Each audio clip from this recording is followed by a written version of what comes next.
Bonjour à tous et bienvenue dans les Monts d'Arrée.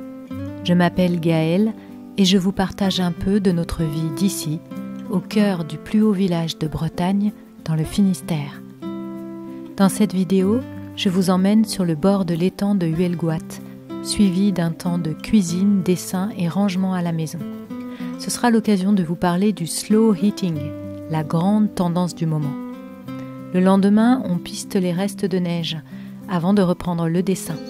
Je vous emmène ? C'est parti.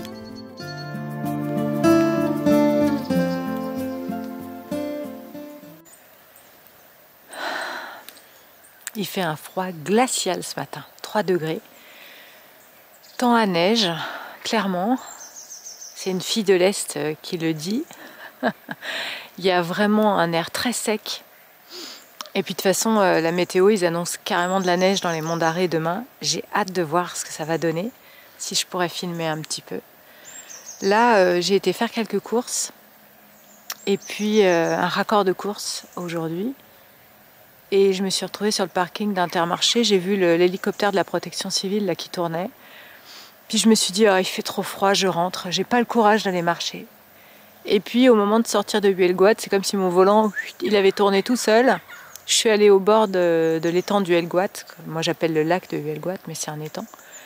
Et qu'est-ce que j'ai pas retrouvé là-bas? L'hélicoptère de la protection civile. J'ai croisé un camion de pompiers aussi.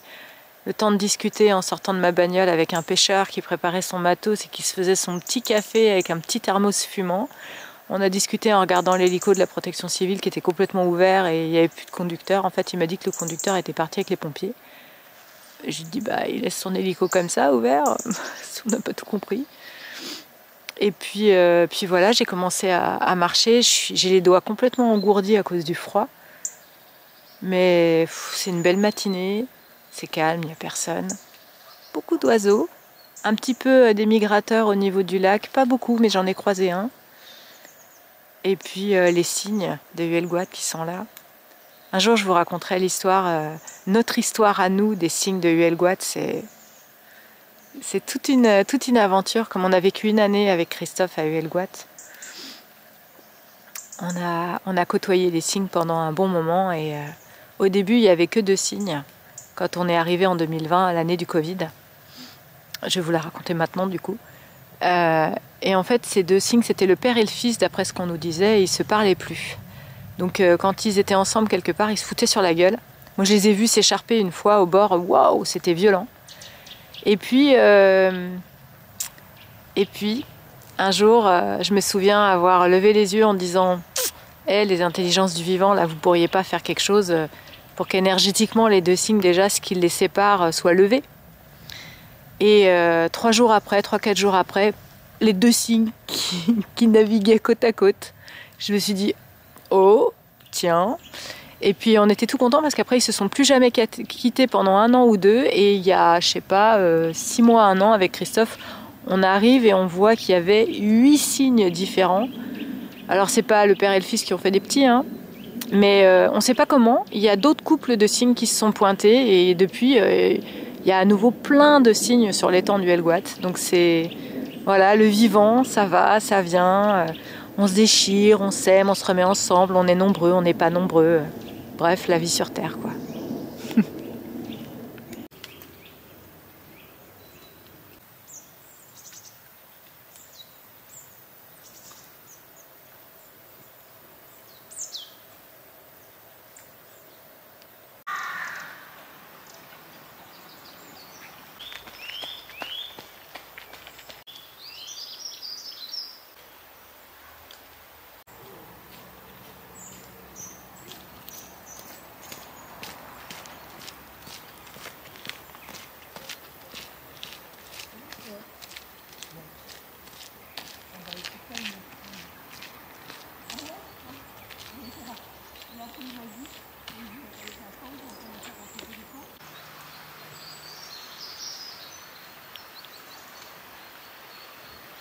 Petit rouge-gorge pas farouche du tout, à quelques mètres devant.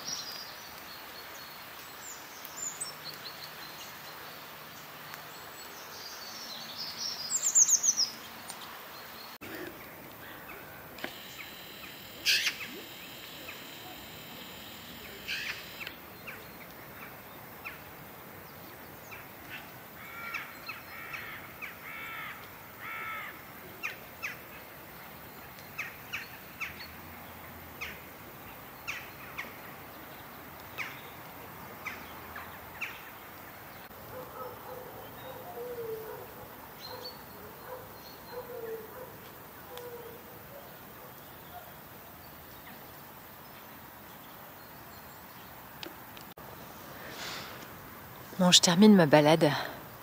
Je vais rentrer. Je crois que je vais aller préparer une choucroute. Je crois que c'est le temps qui me fait cet effet-là. Donc une petite choucroute, un peu de crayonnage. Aujourd'hui, je suis en journée off et ça va faire du bien.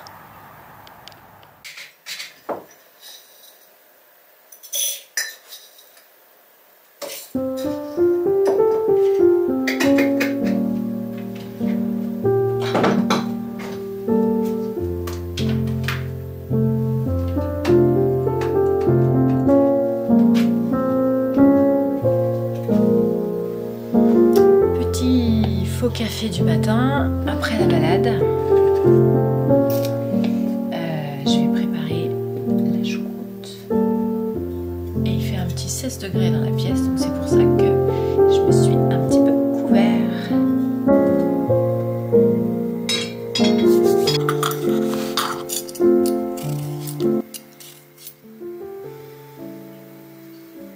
Cette semaine, j'ai rangé les décos de Noël. Commencé à tout décrocher. J'ai gardé que les guirlandes. Ne pas oublier que on est encore en hiver, qu'on a encore un peu besoin de réconfort le soir, que les jours ils augmentent un petit peu, mais pas complètement totalement non plus. Qu'il va falloir encore bien 1 mois et demi pour qu'on sente un peu les prémices du printemps. Que ça caille dans les maisons, dans nos corps tout entiers. Donc on a encore besoin du côté cosy, réconfortant. Et du coup, j'ai commencé à enlever les décos de Noël. Là, je vais enlever la dernière nappe rouge de la saison. Parce qu'elle est vraiment dégueulasse, celle-là.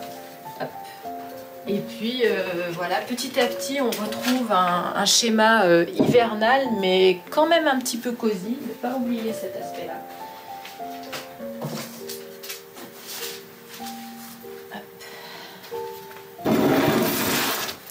De côté.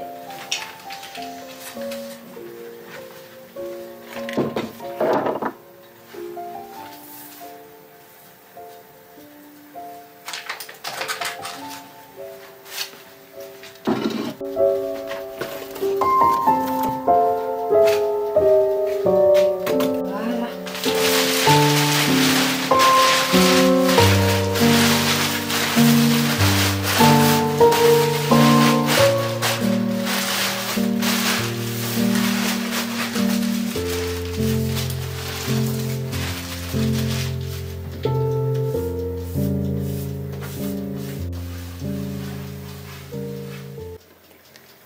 Puisqu'on parle d'hiver, cette petite bouillotte, elle doit faire peut-être 200 ml à peine. C'est un quart de litre en fait, peut-être 250. Je me trimballe avec ça toute la journée. Alors celle-ci elle est marrante parce qu'elle change de couleur, elle devient jaune quand elle est chaude. Et toute la journée je la réchauffe peut-être 2 fois par matinée, 3 fois par après-midi et 2 fois par soirée, un truc comme ça. Ça va très vite à réchauffer, donc ça consomme finalement peu de bouilloire électrique. Et puis ça tient ouais, facilement 1 heure. Et je la garde jamais très loin de moi, même quand je bosse. Souvent il m'arrive, quand il fait trop froid dans la pièce où je suis, de l'avoir à proximité. En fait, ce truc-là, c'est vraiment comme la couverture chauffante. On en a une à l'étage depuis 1 an et c'est absolument génial. Ça fait partie de ce qu'on appelle le slow heating. Je ne sais pas si vous connaissez ça. Le slow heating, c'est des tendances scientifiques qui ont montré que finalement, quand on prend le temps en hiver de chauffer d'abord le corps humain, et après l'environnement, un petit peu pour pas qu'il y ait des moisissures, mais en fait il faut surtout déshumidifier l'atmosphère. Vous pouvez avoir une atmosphère à 16 degrés comme on a ici, en faisant attention à l'humidité, en déshumidifiant. Et finalement, vous dépensez peu en chauffage, un petit peu en déshumidificateur, mais vous n'avez pas de moisissure. Et puis surtout, ce qu'il faut chauffer, c'est les corps, quoi. Donc de la laine d'agneau, j'ai au moins 3 t-shirts du type Damar. Et puis couverture chauffante dans la chambre quand mon corps il se refroidit trop. Alors elle chauffe en quelques secondes et puis elle consomme très très peu d'électricité, mais elle enveloppe tout le corps d'une douce chaleur. La petite bouillotte toute la journée, le fait de se couvrir avec un plaid sur les genoux quand on est à table ou autre, si on sent un petit coup de froid, boire chaud toute la journée. C'est à peu près mes petits trucs et astuces moi toute la journée, et clairement là on est bien rentré dans la saison hivernale et ça va. Mon corps il est pas... Ce matin j'ai même pris une douche froide Donc voilà, une douche glaciale au réveil, même pas peur quoi.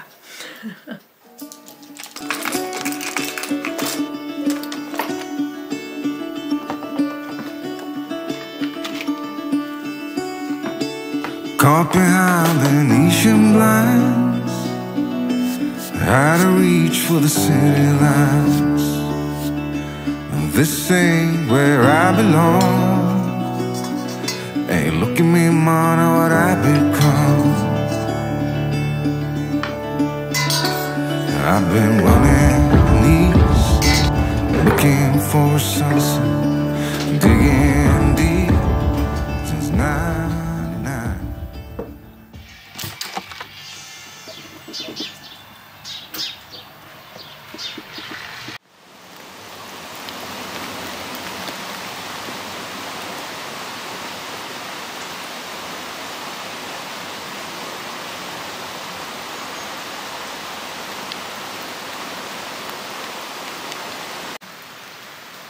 Petite balade frileuse ce matin, beaucoup d'eau, c'est très humide, il pleut, des résidus de neige de la nuit sur les bords de route mais très légers.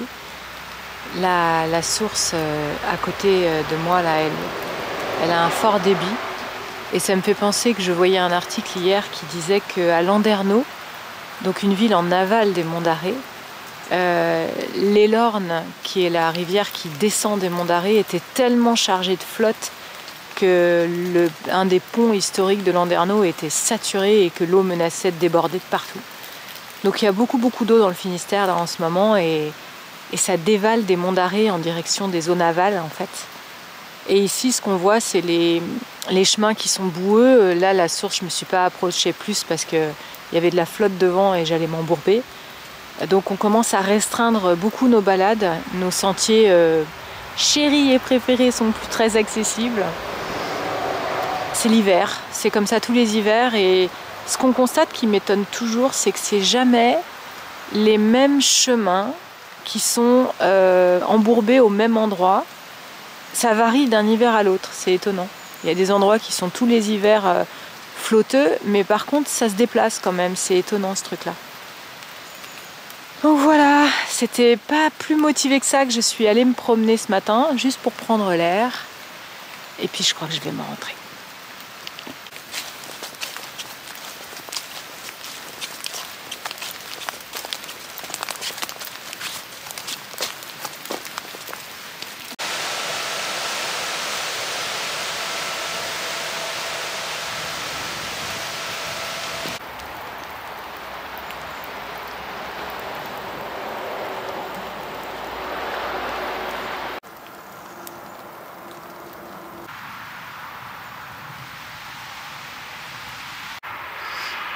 Pendant que je prends les petites plaques de neige qui restent sur les bords des chemins en photo, je me rends compte que autrefois on nous a expliqué que dans les Monts d'Arrée il y avait parfois 1 mètre de neige l'hiver. Et c'est un monsieur qui doit avoir près de 90 ans qui nous racontait ça quand il avait 8-10 ans et qu'il était à la feuillée écolier. Et en fait ce qui me venait là c'est que tous, à cause du changement du climat, on est en train de faire face à un deuil. C'est le deuil du changement des paysages. Des paysages qu'on a connus. Moi, j'ai connu beaucoup de neige dans l'Est dans mon enfance. Et j'ai vu en une vingtaine d'années la disparition de la neige. C'est un deuil qui se fait en profondeur au fond de soi. C'est un peu comme quand tout a brûlé dans les Monts d'Arrée. Et qu'on doit admettre qu'il y a des arbres qu'on ne reverra plus, il y a du couvert végétal qui va se modifier, il y a une lande erratique qui va repousser à la place de l'incendie, et de notre vivant, on ne reverra pas certaines forêts. Ce deuil-là, c'est un deuil de paysage. On n'imagine pas la profondeur de ce deuil, à mon avis. Il a une incidence au fond de nous très profonde et très silencieuse, un peu comme j'imaginais la neige tomber cette nuit en silence. C'est un peu pareil, il y a un couvert silencieux de notre âme quelque part qui est le deuil des paysages en cours.